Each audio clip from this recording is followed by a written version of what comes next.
भारतीय सेना और एनडीआरएफ के जवानों ने तुर्की के लोगों की जान बचाने के लिए अपना खून पसीना एक कर दिया। अपना काम पूरा हो जाने के बाद अब धीरे धीरे रेस्क्यू टीम अपने देश वापस लौट गई है। तुर्की में लगभग 40,000 लोगों को मलबे से बाहर निकालने के बाद एनडीआरएफ की टीम भारत वापस आ गई है। लेकिन देश लौटते वक्त एक ऐसी घटना हुई जिसने ज्यादातर सभी लोगों को भावुक कर दिया है। जब एनडीआरएफ के जवान तुर्की से भारत वापस लौट रहे थे, तब एदाना एयरपोर्ट पर ज्यादातर लोगों और एयरपोर्ट स्टाफ ने तालियां बजाकर एनडीआरएफ का अभिवादन किया। पूरा एयरपोर्ट तालियों की गड़गड़ाहट से गूंज उठा। भारतीय जवानों ने दिखा दिया कि उनका गौरव और शौर्य केवल युद्ध क्षेत्र में नहीं, बल्कि जहां मानवता को जरूरत हो वहां पर काम आता है।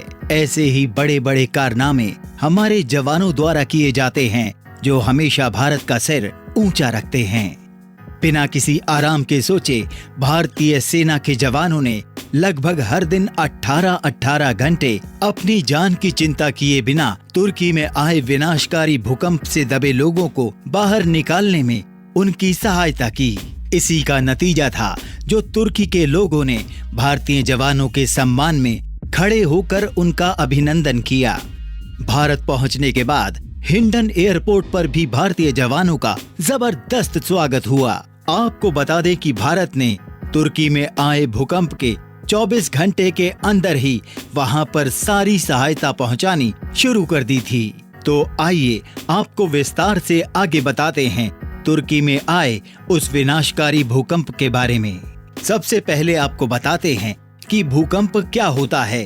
भूकंप या भूचाल पृथ्वी की सतह के हिलने को कहते हैं। ये पृथ्वी के स्थल मंडल यानी लिथोस्फीयर में ऊर्जा के अचानक मुक्त हो जाने के कारण उत्पन्न होने वाली भूकंपनीय तरंगों की वजह से होता है। भूकंप बहुत ही विध्वंसक हो सकते हैं और कुछ ही क्षणों में लोगों को गिराकर चोट पहुंचाने से लेकर पूरे नगर को ध्वस्त कर सकने की इसमें क्षमता होती है। भूकंप भूस्खलन और हिमस्खलन पैदा कर सकता है, वहीं ये सुनामी भी ला सकता है। ये ज्यादा करके पहाड़ी और पर्वतीय इलाकों में क्षति का कारण हो सकता है।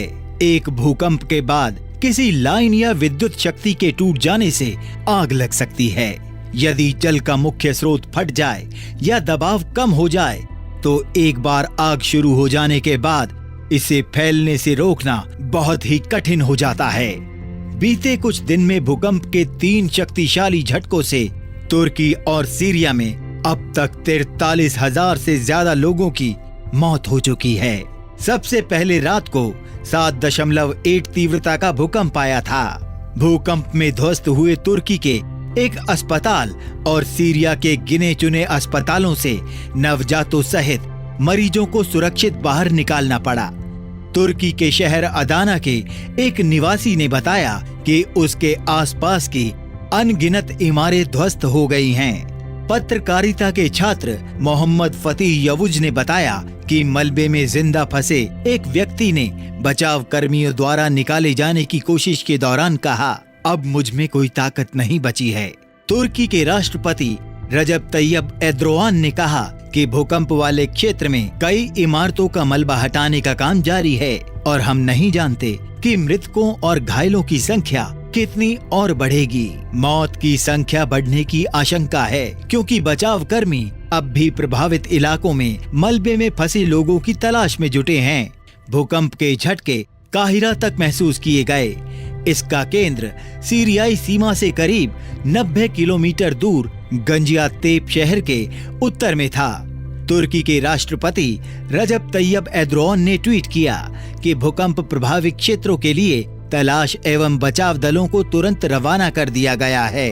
उन्होंने कहा, हम उम्मीद करते हैं कि जान माल के कम से कम नुकसान के साथ हम इस आपदा से जल्द ही मिलकर बाहर निकलेंगे। तुर्की भूकंप दुनिया के इतिहास के सबसे बड़े भूकंपों में से एक था। इस भूकंप का मापन मैग्नीट्यूड 7.0 था, जो भूमि के भीतरी जटिल संरचनाओं के कारण हुआ था। भूकंप ने तुर्की के अजमीर शहर में बहुत सी इमारतों को नुकसान पहुंचाया। इसमें एक चर्च भी था, जो इसके प्रमुख आकर्षण में से एक था। तुर्की भूकंप के बाद जमीन के नीचे दबे लोगों को निकालने के लिए दिन रात काम किया गया। स्थानीय लोग भी सहायता करने के लिए तैयार रहे थे। ये भूकंप टर्की के वेस्टर्न कोस्ट के कई इलाकों में डैमेज करके गुजरा था और इंफ्रास्ट्रक्चर के साथ साथ बिल्डिंग्स, स्कूल्स, हॉस्पिटल्स, मस्जिद और बहुत सारी बड़ी इमारतों को जमींदोज कर गया था। इस ट्रेजेडी के बाद तुर्किश सरकार ने रिलीफ एफर्ट शुरू किए थे, जिसके जरिए अफेक्टेड लोगों को immediate medical help, temporary housing और फूड सप्लाईज दिए गए थे। वैसे माना जाए तो तुर्की और पाकिस्तान बहुत बढ़िया दोस्त हैं, लेकिन इस भूकंप ने पाकिस्तान ने अपनी पीठ दिखा दी और तुर्की की मदद के लिए आगे नहीं आया। सब कहते हैं ना, a friend in need is a friend in deed, यानी एक दोस्त को कुछ प्रॉब्लम हो तो दूसरा दोस्त उसकी मदद के लिए हमेशा आगे आता है। पर भारत तो भारत है, वो कहाँ पीछे रहने वाला है। वो जल्द ही मदद के लिए आगे आया और तुर्की के इस भूकंप में सारी मानवीय सहायताएं पहुंचाई। तुर्की में इस भयावह प्राकृतिक आपदा से निपटने के लिए भारत सरकार ने मदद का हाथ बढ़ाया है। भारत ने भूकंप के अगले ही दिन कहा कि वो संकट की इस घड़ी में तुर्की की मदद करने के लिए तैयार है। हालांकि तुर्की हमेशा पाकिस्तान के फेवर यानी पक्ष में और भारत के अगेंस्ट यानी उनके विरोध में बोलता है। विदेश मंत्रालय ने कहा कि विशेष रूप से प्रशिक्षित डॉग स्क्वाड और आवश्यक उपकरणों के साथ 100 कर्मियों वाली एनडीआरएफ की 2 टीमें भूकंप प्रभावित तुर्की जाने के लिए तैयार हैं। आवश्यक दवाओं के साथ प्रशिक्षित डॉक्टरों और पैरामेडिक्स के साथ मेडिकल टीमें भी तैयार की जा रही हैं। तुर्की सरकार और अंकारा में भारतीय दूतावास और इस्तांबुल में महावाणिज्य दूतावास के कार्यालय के समन्वय से राहत सामग्री भेजी जाएगी। विदेश मंत्रालय ने ये भी कहा, तुर्की में आए भूकंप से निपटने के लिए हर संभव सहायता देने के लिए प्रधानमंत्री नरेंद्र मोदी के निर्देश के आलोक में प्रधानमंत्री के प्रधान सचिव पीके मिश्रा ने तत्काल राहत उपायों पर चर्चा करने के लिए साउथ ब्लॉक में एक बैठक की। ये निर्णय लिया गया कि राहत सामग्री के साथ एनडीआरएफ और मेडिकल टीमों को तुरंत तुर्की भेजा जाएगा।